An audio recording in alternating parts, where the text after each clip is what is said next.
Kabanata 3991. Pagkatapos ay sinabihan ni Mr. Philip ang isa sa kanyang pinagkakatiwalaang mga subordinate na kumuha ng ilan sa mga pamahid na ginawa ni Harvey York at ng iba pa at inihanda muna. Pagkatapos, pinahiran niya ng manipis na layer iyon sa kanyang sugat. Kitang-kita ng lahat ang sugat na umaagos ng dugo na gumagaling kaagad. Lumiit din agad ang namamagang kalamnan na dulot ng sugat. Hindi ka panipaniwala, tunay na kahanga-hanga. Humagalpak ng tawa si Mr. Philip. Hindi ko naintindihan kung bakit pumirma na lang ang mga tao mula sa puwersa ng militar at pulisya ng petisyon para dito. Ito ang Nagel iligtas ng buhay para sa mga taong katulad nila. Kalmadong ngumiti si Harvey. Sa katotohanan, ang produktong ibinigay niya kay Ginoong Philip ay mayroon lamang 50% ng pagiging epektibo ng orihinal. Ang perpektong produkto ay malinaw na nakalaan para sa mga tao ng bansa H. Pagkatapos ng lahat, kinailangan ng maraming trabaho upang makagawa nito. Ngunit kahit na ganoon, ang imperyo ay lubos na nabigla na ang isang bagay na tulad nito ay umiral pa noong sila ay naniniwala lamang sa antibiotics. Ikaw. Nang makita ni Lola Cobb si Mr. Philip na ipinakita ang kahanga-hangang ointment ni Harvey sa harap ng lahat. Kumukulo siya sa galit. Hindi man lang siya nakaimak habang nakaturo kay Harvey at Cathy Cobb. Humakbang si Ellen Moreno na may mukha na nawalan ng kulay. Walang hiya ka talaga, Harvey. Bulalas niya sa sobrang galit. Ginagamit mo ang pabor na inutang sa iyo ni Mr. Philip para gawin ito. Wala ka bang kahihiyan? Kailan ba ito titigil? Hindi mo ba naiintindihan kung gaano kalubha ang iyong tinatawag na pamahid? Higit sa lahat, ninakaw mo ang formula sa pamilya Cobb. Ang mga ninakaw na produkto ay palaging magiging mas mababa kumpara sa orihinal. Alam kong gagamitin mo ang lahat para lang makabalik. Alam kong mahilig ka ring magpakitang gilas. Pero hindi ko akalain na magiging walang hiya ka para pagsamantalahan si Mr. Philip ng ganito. Naiinis ako sa iyo, Harvey. Dapat hindi na kita dinala sa hotel. You're such a ungrateful bastard. Lumingon si Ellen sa mga tao pagkatapos niyang pag-alitan si Harvey. Iyan ang buong katotohanan. May utang na loob kay Harvey si Mr. Philip. Naging bulag ako para hayaan ang probinsya nung ito na maranasan ang isang buhay sa itaas na bilog ng lipunan ng lungsod. Ako ang nagdala sa kanya kay Mr. Philip. Matagal ko nang kilala si Harvey. Alam ko na kung ano ang kaya niya. Anong karapatan niya para makuha ang respeto ng imperyo? Ginagawa lang ito ni Mr. Philip dahil nabulag siya sa pabor ni Harvey. Pagkatapos, tumingin si Ellen sa kanyang ina. Nandyan ka rin noong nangyari ang lahat, inay. Sabihin mo sa kanila, kumunat ang noo ni Noemi Moreno. Alam niyang hindi ganoon kasimple ang mga bagay, ngunit hindi niya kayang tiisin na walang magawa ang kanyang anak at tingnan lang ito. Mas lalong hindi niya kinaya ang pagmamalaki ni Harvey. Higit sa lahat, malapit nang ikasal si Ellen sa pamilyang Cobb. Walang paraan na hindi siya tatayo para sa magiging pamilya ng kanyang anak. Maaari akong magpatotoo para dito, lahat. Bulalas ni Noemi pagkatapos humakbang. Sa puntong iyon, halos kumain ako ng isang bagay na papatay sa akin. Si Harvey ay malamang na naging maswerte at pinigilan ito na mangyari. May utang sa kanya si Mr. Philip dahil doon. Naaalala ko na sinabi ni Harvey na may oras para tumulong din si Mr. Philip. Tama, iyon mismo ang nangyari. Nandoon din kami. Sabay-sabay na sigaw ng iba. Kaya iyon ang nangyari. Naisip din namin na ang pamahid ay isang bagay na kahanga-hanga. Si Mr. Philip ay isang maginoo, hindi ba? Pinapahalagahan niya ang kanyang reputasyon kaysa sa anumang bagay. Bakit niya gagawing may ganito? Kinailangan niyang sumalungat sa kanyang prinsipyo ng eksakto dahil doon. Yan ang tinatawag mong gentleman spirit. Ito ay masama. Si Mr. Philip ay nanindigan para sa isang walang hiyang lalaking tulad nito na maglagay ng palabas para lang ibalik ang pabor. Magtitiwala pa ba kayo sa kanya pagkatapos nito? Nagsimulang magtsismisan ang karamihan matapos marinig ang mga salita ng mag-ina. Ang mapang-asar na tingin kay Harvey ay agad na itinuro kay Mr. Philip. Nagsimulang gumaan ang pakiramdam ni Lola Cobb at ng iba pa matapos marinig ang mga salitang iyon.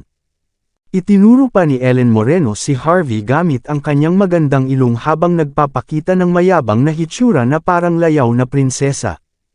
Tama na ang pagpapanggap, Harvey. Maliban na lang kung magpakita ka ng totoong talento para mas mataas ka kaysa kay Eden Cobb. Hindi ko hahayaang manalo ka gamit ang mga underhanded tactics na tulad nito. Sa isip ni Ellen, dapat ay walang laman ang tindahan ni na Harvey at Cathy. Dapat ay nalulumbay sila at miserable sa buong sitwasyon. Ito ang tanging paraan upang ipakita ang kaluwalhatian ng pamilya Cobb. Nais ni Ellen na ilantad sa publiko ang kakilakilabot na pagtatapos ni na Harvey at Cathy nang wala ang kanyang suporta. Gusto niyang malaman ng lahat na ang pagkakaroon ng kahit isang customer dito ay maituturing na traidor. Pero kahit na ganoon, gumamit pa rin si Harvey ng lahat ng klase ng pakulo para hindi igalang ang pamilya Cobb. Ito ay hindi mapapatawad. Isang malamig na titig ang ipinakita ni Harvey nang tumitig siya ng malalim sa mga mata ni Ellen. Si Mr. Philip ay isang tunay na ginoo. Dapat kang humingi ng tawad sa paninirang puri sa kanya ng ganito. Ikan-away ni Mr. Philip ang kanyang kamay na may ngiti sa kanyang mukha. Mabuti naman, Sir York. Ang mas mabuting tao ay palaging kalmado. Hindi mahalaga ang sinasabi ng mga taong ito basta malinis ang budi ko. Ang mga mangmang na ito ay tiyak na magsisisi sa kanilang ginawa sa lalong madaling panahon. Pagkatapos, pinigilan ni Mr. Philip si Harvey na tumayo para sa kanya. Pagkatapos ay humakbang siya patungo sa dati niyang kaibigan, si Noemi Moreno. Sa lalong madaling panahon, malalaman mo kung ano ang nawala sa iyo dahil sa iyong mga aksyon, CEO Moreno. Hey, dahil sa kanya, ano pa ang maipapawala niya sa akin? Pinandilatan ni Noemi si Harvey, na para bang siya ang reyna ng mundo. Iniisip na si Harvey ay isang maliit na prito lang na nakakasira ng paningin doon. Kung kaya niyang mawala sa akin ang anumang bagay, luluhod ako at tatawagan siyang daddy. Bam! Nagpaputok na naman. Narito na si Alan Alford, Vice Leader Alford ng Blackburn City Martial Arts Alliance. Ano, si Vice Leader Alford, ang kanyang posisyon sa loob ng organisasyon ay napakataas. Isa siya sa mga pinakakilalang tao sa buong lungsod. Maging ang unang in-command ng lungsod ay kailangang magbigay galang sa taong ito. Bakit siya nandito? Obviously, si CEO Moreno mismo ang nag-imbita sa kanya dito. Napakalakas ng alyansa. Tiyak na babangon muli ang pamilya Cobb pagkatapos nito. Tahimik na nagchichismisan ang lahat sa isa't isa habang halata sa mga mukha nila ang lubos na kawalan ng paniniwala. Pagkatapos ng lahat, mula sa isang tiyak na pananaw, ang isang kilalang tao tulad ni Alan Alford ay may mas mataas na katayuan kaysa kay Ginoong Philip. Hindi lamang si Allen ay napakalakas, ngunit ang kanyang mga koneksyon lamang ay sapat na para matakot sa kanya ang mga tao. Kahit na ang pinuno ng organisasyon na si Chase Smith ay iginagalang din siya. Inanunsyo noon ni Chase na kung siya ay itatalaga sa South Sea Martial Arts Alliance, o kung anumang masamang mangyari sa kanya. Si Allen ang papalat sa kanya. Sa madaling salita, siya na ang kahalili ni Chase. Siya ay nagkaroon ng isang hindi kapani-paniwalang maliwanag na hinaharap. Lumiwanag ang mga mata ni Lola Cobb at ng iba pa bago sila dumungaw sa convoy. Napakarami mong ginagawa para sa pamilya namin, CEO Moreno. Salamat sa iyong suporta. Tatandaan namin ito sa natitirang bahagi ng aming buhay. Huwag kang mag-alala. Siguradong si Ellen ang magiging babae ng pamilya sooner or later. Ipinakita ni Lola Cobb ang kanyang pasasalamat habang humahakbang siya. Patay na patay siya kay Eden Cobb na pakasalan si Ellen Moreno, kahit isa lang siyang illegitimate child. Kung tutusin, alam niyang iisa lang ang anak ni Noemi. Ang kanyang mga ari-arian, awtoridad, at koneksyon ay mahuhulog sa mga kamay ni Ellen. Sa madaling salita, magkakaroon ng malaking tubo ang pamilya Cobb dahil lang dito. Tuwang-tuwa rin si Ellen. Palihim niyang sinulyapan si Eden bago bamulong, maraming salamat, inay. Ginawa ni Ellen ang lahat ng iyon hindi lamang dahil sa sama ng loob niya na ayaw ni Harvey na maging subordinate niya, ngunit gusto rin niyang ipaintindi kay Eden na hinding-hindi siya mawawala sa kanya. Malinaw na tinulungan siya ng kanyang ina sa pangitaing ito.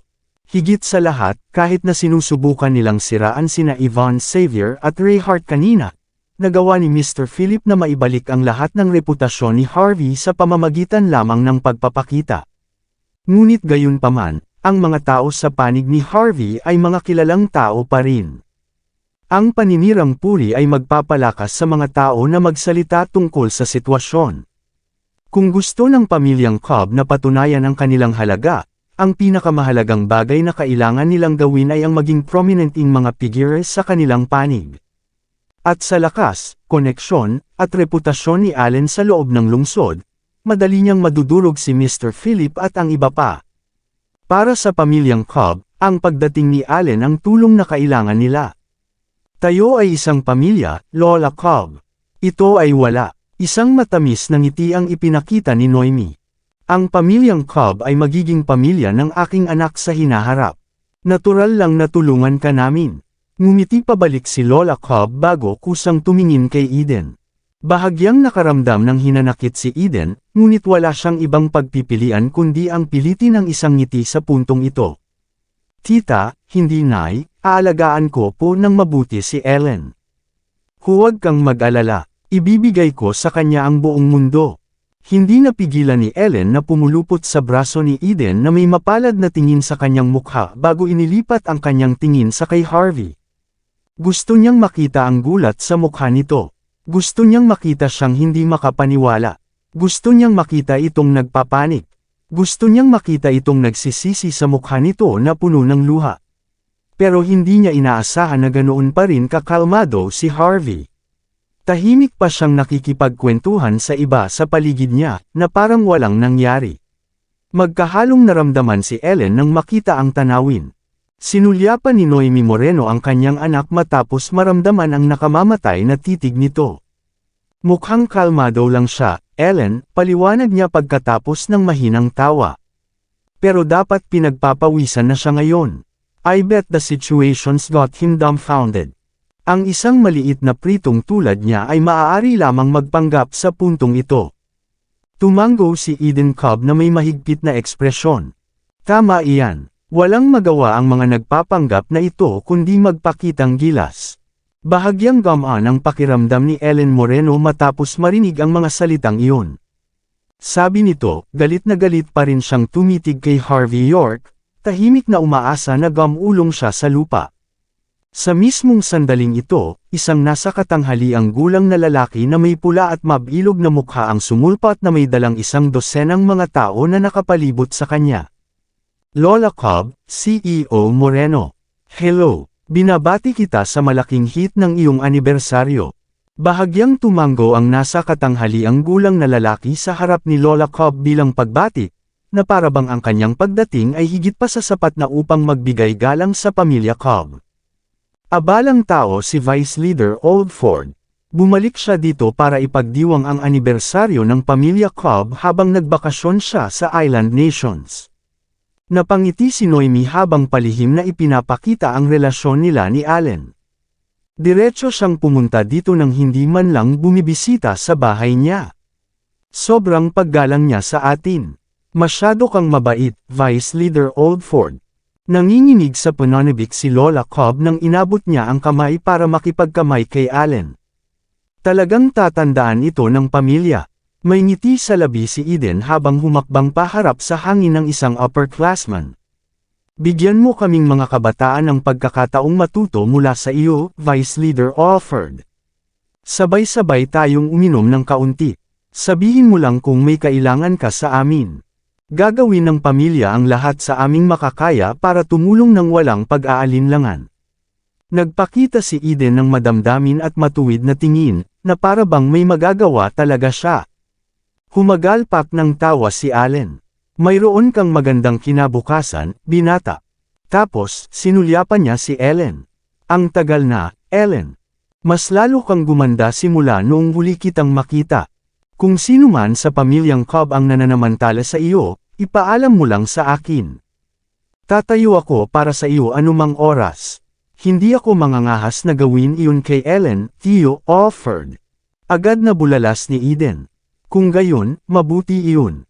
Hamalakhak si Allen bago sinukat si Eden na may nasisiyahang tingin sa kanyang mukha. Nahihiyang itinaas ni Ellen ang mukha. Nakaramdam siya ng labis na pagmamalaki kahit sa harap ng pamilya Cobb. Gusto niyang silipin si Harvey, ngunit pinilit niya ang sarili.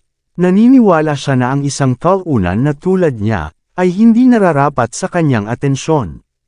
Oh, Mr. Philip, nandito ka rin. Sinulyapan ni Allen si Mr. Philip pagkatapos ng kaunting kwentuhan. Pareho silang kilalang tao sa lungsod. Ito ay natural lamang para na makilala nila ang isa't isa. Mabilis na humakbang pasulong si Valerie Cobb. Hindi si Mr. Philip ang aming bisita. Nandito talaga siya para suportahan ang kabilang tindahan. Maraming salamat sa lahat ng sumusubaybay. Please subscribe and follow my YouTube and Facebook channel, Filipino Novel. Maraming salamat po. Kabanata 3995. Oh, hindi siya nandito para sa pamilya Cobb. Bahagyang damilat si Allen offered na may bakas ng galit sa kanyang mga mata. Ngumiti si Noemi Moreno bago bumulong sa tenga ni Allen. Mabilis na naunawaan ni Allen ang sitwasyon. Pagkatapos, tiningnan niya ang side profile ni Harvey York. Parang pamilyar ang mukha ni Harvey, ngunit hindi ito tumunog dahil nasa malayo pa siya. Si Allen ay nagpakita ng masamang tingin sa kanyang mukha nang siya ay malamig na tumawa. Gaano kalakas ang loob ng isang probinsyano mula sa country age na hanganin ang pamilya Cobb sa kanilang sariling lugar. Naiirita na si Allen matapos mapagtantong hindi siya pinansin ni Harvey at ng iba nang hindi nagpapakita na paggalang. Umubo si Lola Cobb na may malungkot na tingin bago niya sinabing, Vice Leader offered. Ang aming pamilya ay naging maayos, at kawawa. Hindi lamang nagpasya ang isang walang utang na loob na anak na babae ng pamilya na ipagtabi kami, mayroon pa siyang isang lalaking pinaalis laban sa amin. I'm sorry kung kailangan mong makita ito. Ninakaw pa niya ang formula ng gamot ng pamilya Cobb at ginawa itong peke. Ito ay ganap na walang kahihiyan. Bulalas ni Ellen Moreno. Muntik na akong ma-stroke pagkatapos kung gaano niya ako nagawang pagalitan, walang pakialam na sabi ni Noemi. Bastard! Ito ay katawa-tawa. Nagpakita ng malamig na ekspresyon si Allen at ikinaway ang kanyang kamay bago sinigawan si Harvey kasama ang kanyang grupo ng mga tao. Wala akong pakialam kung ano ang sama ng loob mo sa pamilya Cobb at sa pamilya Moreno, pero nagagalit talaga sila ngayon dito. Lumuhad ka at humingi ng tawad sa kanila ngayon din. Kung hindi, kailangan kitang turuan ng leksyon tungkol dito. Ang dosenang mga tao na nagbakasyon kasama si Allen ay galit na humakbang bago nagpakita ng nakamamatay na tingin kay Harvey. Lahat sila ay pinagkakatiwalaang mga subordinate ni Allen. Malinaw na kailangan nilang manindigan para sa kanilang Panginoon. Si Ellen at ang iba ay nakatingin kay Harvey na tuwang-tuwa. Paano kung siya ang may pinakamataas na talento ng suporta ng Blackburn City Martial Arts Alliance? Kahit na narito si Trey Bierstadt, kailangan niyang lumuhad sa harap ni Allen. Matapos makita ang matuwid na tingin ni Allen, hindi napigilan ni Mr. Philip na magsalita. Vice Leader offered, I think it's better kung titingnan mo muna ang sitwasyon. Hindi ganyan si Sir York. Tumahimik ka. Alam kong galing ka sa royal family ng Empire. Mayroon kang napakalaking katayuan, pero binabalaan kita. Nakatayo ka sa South Sea. Mas mabuti pang itikom mo ang iyong bibig. Natural, ipinagmamalaki ni Allen ang kanyang kakayahan sa pakikipaglaban kaya hindi man lang siya nagpakita ng paggalang kay Mr. Philip. Ang aking mga estudyante ay masigla at mabangis na kabataan. Kung hindi mo ako iginagalang, hindi ko sila mapipigilan na turuan ka ng leksyon bilang paggalang sa akin. Nagpakita si Allen ng masungit na ekspresyon. Noon pa niya hinahabol si Noemi. Wala siyang pakialam na masaktan si Mr. Philip kung ang ibig sabihin nito ay sa wakas ay makuha niya ang babaeng kanyang pangarap. Nagpakita ng malamig na sulyap si Mr. Philip. Sigurado ka bang gusto mong gawin ito sa harap ko? Maaari mo bang panagutan ang paggawa nito? Malamig na tumawa ng masama si Allen. Sa wakas ay napalingon si Harvey sa sandaling ito. Magpahinga ka muna, Mr. Philip. Ako mismo ang hahawak nito. Hindi mo na kailangang ilagay ang iyong reputasyon sa linya para dito. Hindi man lang mapakali si Allen na tingnan ang bastos na lalaki sa kanyang harapan nang magpakita ito ng isang malabong ngiti sa kanyang mukha. Walang pakialam si Harvey York. Mahinahon siyang humigop ng tsaa habang nakatingin kay Noemi Moreno at sa iba pa. Marami kang koneksyon, CEO Moreno. Ito ay tunay na nakakatakot. Kung mga ordinaryong tao lang ay nakaluhod na sana sa harap mo ngayon, hindi ba? Ang sabi, sigurado ka bang hahamanin mo ako sa tanggang iyon? Napangiti ng mahina si Noemi. Hindi ito hamon, Harvey. Ito ang hustisya. May napagtanto si Allen Alford matapos marinig ang pangalang iyon. Ngunit hindi niya ito masyadong inisip nang makita niya ang kagandahang nasa harapan niya. Ano ang sinabi mo, bastard ka? Sabi ni Allen na may malungkot na tono pagkatapos ng malamig na pagtawa. Tinawag mo lang akong tanga. Alam mo ba kung sino ako? Naiintindihan mo ba kung gaano ako kalakas? Gagawin kong maguho ang buong tindahan mo sa isang salita. Lumuhad ka at humingi ng tawad ngayon din. Kung hindi, hindi ka na magkakaroon ng pagkakataon na humingi ng tawad sa ibang pagkakataon. Ang dosenang mga tao sa likod ni Allen ay humakbang habang pinapatunog ang kanilang mga leeg matapos marinig ang kanyang mga pagbabanta. Nagpapakita sila ng mabangis na mga tingin, na para bang handa na nilang gibain ang tindahan anumang oras. Tuluyan nang hindi pinansin ni Harvey si Allen nang mahinahon siyang sumulyap kay Ellen Moreno.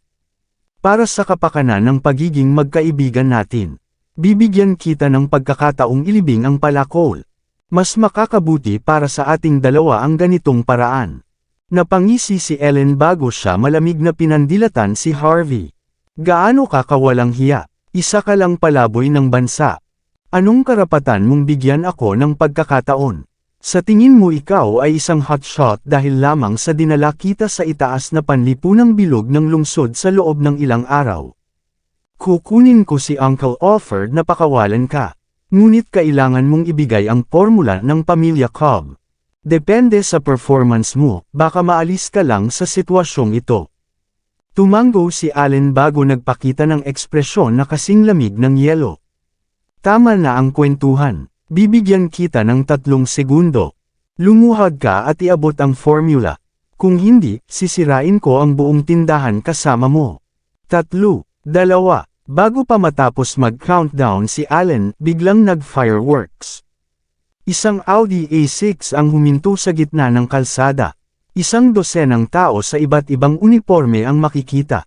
Lahat sila ay mga taong madalas na nagpapakita sa TV ng lungsod na mga palabas. Biglang tumingin si Eden Cobb bago siya tahimik na nagsabi. Ang unang in-command ng industrial at commercial. Ang koanihan ng komersyo. Nandito rin si Rico Padlo. Tuwang-tuwa si Ellen. Ina, paano mo rin nakuha ang mga taong ito dito? Iyan ay kahanga-hanga lamang. Karaniwang nagsasalita, ang mga tao mula sa koanihan ng pang-industriya at komersyal ay hindi susuporta sa anumang mga kaganapan sa negosyo dahil medyo sensitive sila. Mula sa isang tiyak na pananaw, kinakatawan nila ang awtoridad ng pamahalaan ng lungsod. Natuwa si Lola Cobb nang makita nila ang mga taong iyon dito. Mabuti, magaling, ito ang pinakamataas na rurok para sa pamilya. Ang daming bisitang nagtitipon dito. Kumunat ang noo ni Noemi. Hindi niya inimbitahan ang mga taong iyon dito. Napasulyap siya kay Allen. Kalmadong napangiti si Allen nang makita ang mapanghusgang tingin ni Noemi. Ang mga dati kong kaibigan ay tiyak na dumating sa kanilang sarili pagkatapos marinig ang tungkol sa akin dito. Bam! Nagpaputok na naman. Ilang Mercedes na may mga dayuhang lisensya ng sasakyan ang huminto. Maya-maya pa, isang dosenang dayuhan ang lumabas sa mga sasakyan. Bago pa man makapag-react si Lola Cobb at ang iba pa, nagpaputok na naman. Sa pagkakataong ito, isang pinahabang Cadillac ang dumaan. Ito ay may isang maingat na hitsura, ngunit ito ay lubhang kapansin-pansin. Maya-maya, isa pang itim na Rolls-Royce ang nagmaneho. Ang kotse ay kumakatawan sa napakalaking awtoridad sa loob ng kabuuan ng South Sea. Natigilan si Lola Cobb at ang iba pa. Mahirap para sa pamilyang Cobb na manatiling hindi sikat pagkatapos nito. Narito na ang unang in command ng Industrial and Commercial Bureau. Si Trey Bierstadt mismo ay narito. Narito si Rhett at Gail Padlow. Nandito na si Chase Smith. Maging ang kinatawan ng South Sea Martial Arts Alliance, Gordon Moreno, ay narito. Palakas ng palakas ang mga anunsyo ng sunod-sunod na dumating ang mga kilalang tao. Nalaglag agad ang panga ng mga bisita. Ni isang salita ay hindi sila makapagsalita. Pagkatapos ng lahat, ang mga taong iyon ay kumakatawan sa napakalaking awtoridad sa loob ng buong lungsod.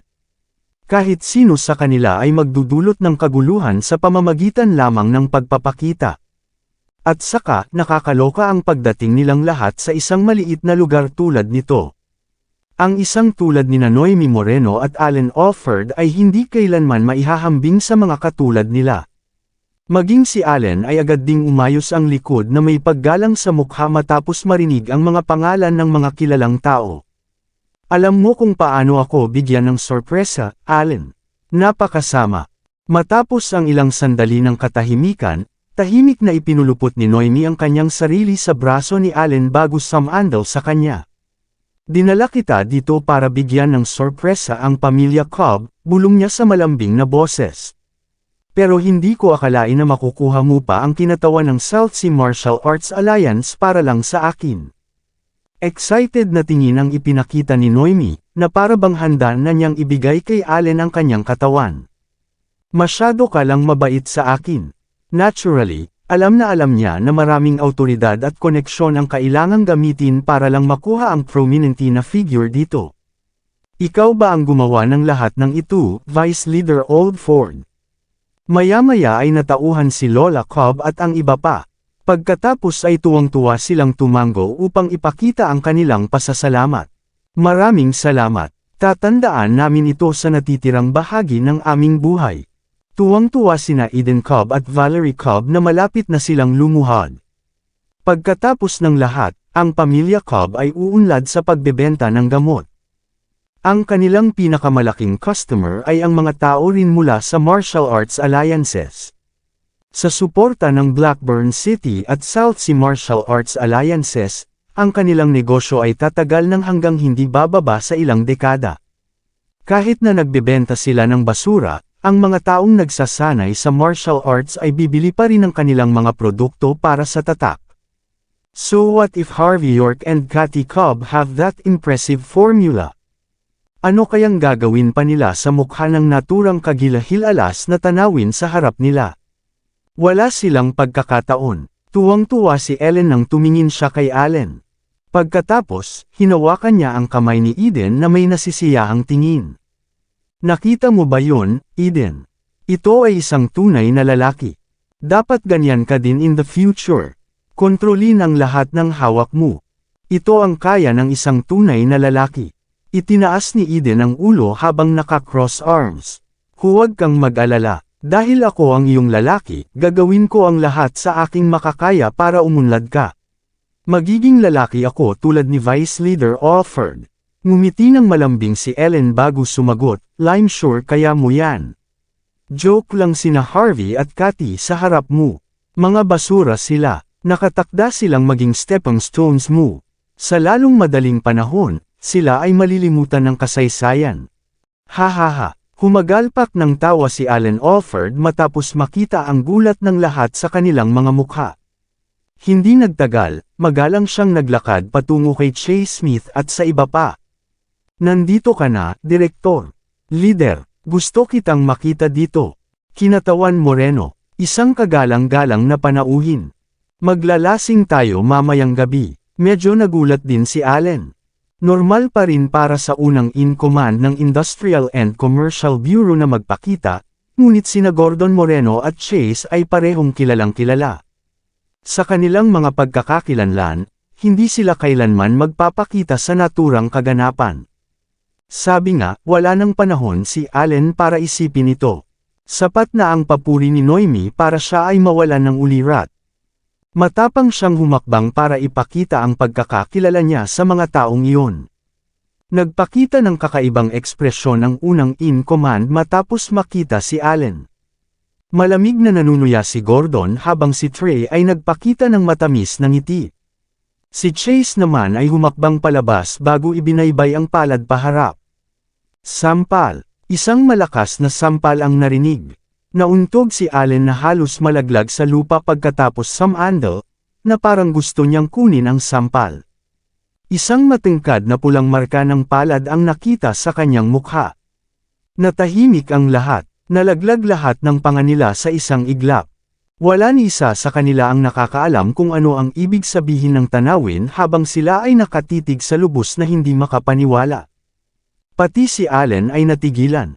Alam niya na ang kanyang pagkakakilanlan, katayuan, at kakayahan ay lahat ay mas mababa kumpara kay Chase. Anong ibig sabihin nito? Bulalas ni Allen na tinakpan ang mukha.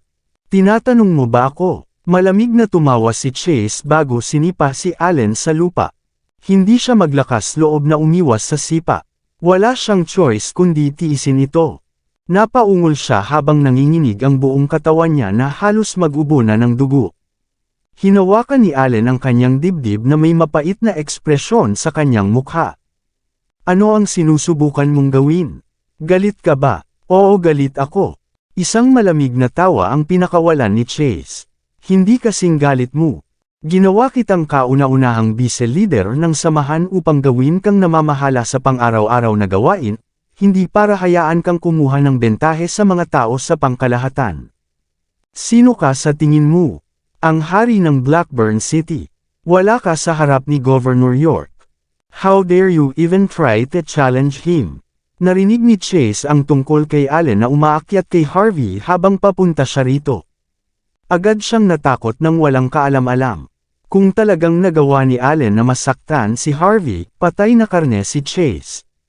Matapos makita ang saloobin ni Allen, hindi niya napigil ang sumabog sa galit.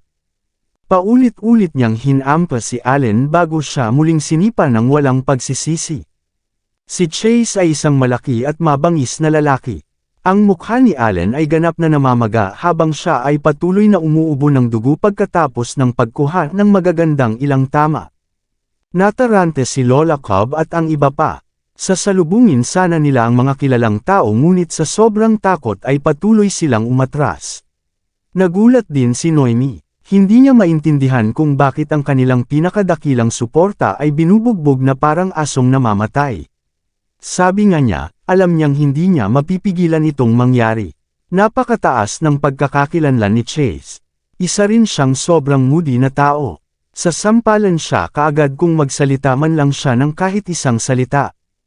Paano ito posible? Bakit nangyari ito? Nanginginig ang buong katawan ni Ellen Moreno. Nakatingin pa rin siya kay Allen Alford. 1 minuto lang ang nakalipas.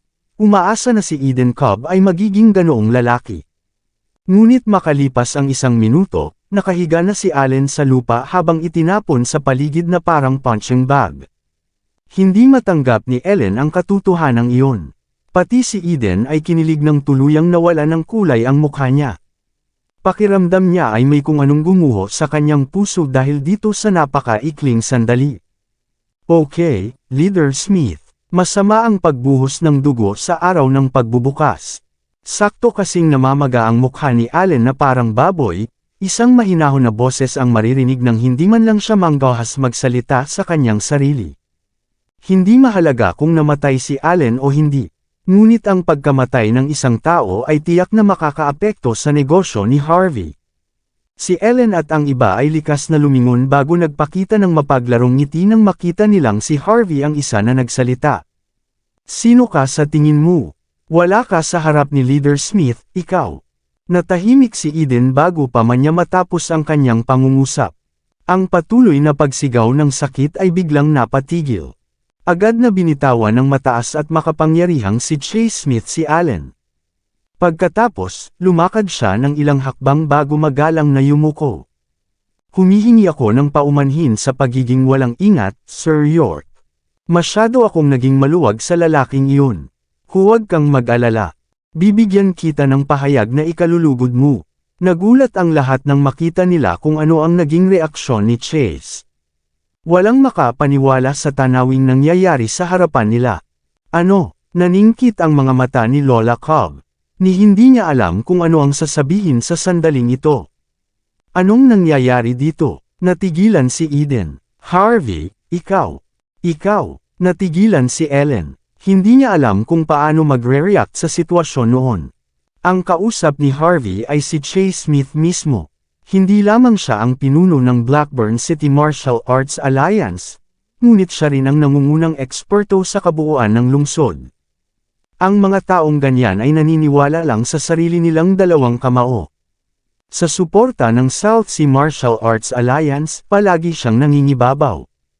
Pero bakit parang masunurin siyang utusan sa harap ni Harvey? Anong tawag ni Leader Smith kay Harvey? Gobernador York. Sir York. Ang lahat ay nalilito sa mga pamagat. Hindi nila maisip kung ano ang ibig sabihin ng lahat ng iyon. Pero agad namang nanginig si Allen nang lumuhad siya sa lupa. Bilang isang vice leader ng Blackburn City Martial Arts Alliance, alam na alam niya kung ano ang ibig sabihin ng mga titulong iyon. Mas lalo siyang nanginig nang hindi makapaniwalang tumingin sa mukha ni Harvey. Hindi nakakagulat na pamilyar siya sa mukha at pangalan ni Harvey. Gobernador York, siya ang lalaking namamahala sa buong South Sea Martial Arts Alliance. Kinilig si Allen nang mapagtanto na hinahamon niya ang isang kilalang figure. Alam din niya ang kaunti tungkol sa kasaysayan ni Harvey. Hindi lamang niya natalo ang mga nangungunang talento ng India ng mag-isa, ngunit nasakop din niya ang 4 na mahusay na Martial Arts Alliance at naging isa sa mga direktor ng World Martial Arts Alliance. Hinding-hindi makakalaban ni Allen sa isang tulad niyan. Para siyang langgam kung gusto talaga siyang patayin ni Harvey. Kabanata 4,000. Mabilis na natauhan si Allen Alford at gumapang patungo sa kay Harvey York bago siya nagsimulang lumuhad sa harap mismo niya. Pasensya na, Gobernador York. Ignorante lang ako. Wala akong alam. Pakiusap maging mas malaking tao at palayain mo ako. Magpanggap ka na lang na nagpaka-clone ako. Pagkatapos, walang tigil na sinasampal ni Allen ang sarili. Pakiusap, bigyan mo ako ng pagkakataon. Lahat ng kanyang pinagkakatiwalaang subordinate ay napaluhod sa lupa sa takot matapos makita ang tanawin. Meron din silang lahat na narinig ang magagandang tagumpay ni Harvey. Hindi nagtagal, isang buong grupo ng mga tao ang nakaluhod na nakatalikod sa harap ng tindahan ni Harvey. Si Noemi Moreno at ang iba naman ay tuluyan ng natigilan nang ang kanilang mga mata ay galit na kumikislap. Hindi nila maintindihan kung bakit. Tuturuan lang sana ni Allen ng leksyon si Harvey 1 minuto ang nakalipas. At pagkatapos ay umaarte siya na parang takot na pusa pagkatapos. Pinagloloko mo ba ako? Hindi ba't si Harvey ay isang probinsyano lang ng bansa? May iba na ba siyang identity? Paano niya nagawang gawin ito kay Allen? Kumukulo sa galit si Ellen Moreno. Ang lahat ng nangyari ay ganap na naiiba sa kung ano ang kanyang nakalarawan. Gusto niyang mapag-isa si Harvey at lubusang pagtawanan. Gusto niyang makita itong umiiyak at magmakaawa na bigyan siya ng isa pang pagkakataon. Nais din niyang aminin niya ang kanyang mga pagkakamali. Ngunit wala sa mga ito ang nangyari. Bakas ang pagkadismaya sa isipan ni Ellen. Halos mabali ang ngipin niya habang nanginginig sa gilid ng luha. Batiin ka namin ng magandang kapalaran, Sir York. Ang iyong pamahid ay talagang kahanga-hanga, Sir York. Binabati kita, Gobernador York. Dumaan ang mga prominenteng figure kay Lola Cobb at sa iba pa para batiin si Harvey, habang nagpaparamdam si Ellen ng sobrang sama ng loob. Salamat sa pagpunta, sa lahat. Humakbang si Harvey at nakipagkamay sa lahat. Hindi niya inanyayahan ang mga taong iyon, ngunit malinaw na iginagalang siya ng mga ito sa pamamagitan ng pagpunta dito. Natural lang na ganoon din ang pakikitungo niya sa kanila. Masyado kang mabait. Humagalpak ng tawa ang unang in command. This is you and Miss Cobb's big day. Patawarin mo kami sa pagpunta namin dito ng mag-isa. Pagkatapos, winagiwi niya ang kanyang kamay bago sumubsob si Rico Padlo na may dalang dokumento. Sir York, Ipinadala ng unang in-command ang iyong mga sample sa puwersang militar at pulisya ng South Sea kasama ng kanya mga koneksyon at nagawa nilang pirmahan ang kontratang ito. Kung pipirmahan mo ito, ang Silver Elixir ng pamilya Cobb ay ililista bilang isa sa kanilang mga mahahalagang supply. Humagalpak ng tawa si Chase Smith. Sinubukan din ng Blackburn City Martial Arts Alliance ang iyong produkto. Napagpayahan kong bilhin ang lahat ng aming mga pamahid mula ngayon. Nahihiyang humakbang sina Red at Gale Padlow. Sir York, wala kaming ganoong kapangyarihan, ngunit ang pamilya Padlow ay bibili rin sa iyo. Sunod-sunod na ipinasa ang mga kontrata at order. Tuwang-tuwa si Harper Klein at ang iba pang mga manggagawa nang e-verify nila ang mga order habang inaasikaso ang mga customer. Hindi matanggap ni Ellen at ng iba pa ang nakikita sa kanilang harapan. Hindi sila makapaniwala na ang isang maliit at sira-sirang tindahan na tulad nito ay makakaakit ng ganito karaming prominenteng figure. Wala rin sa mga ito ang tila isang gawa. Ang mga karapatan sa supply at mga order sa pagbili ay totoo lahat hanggat maaari.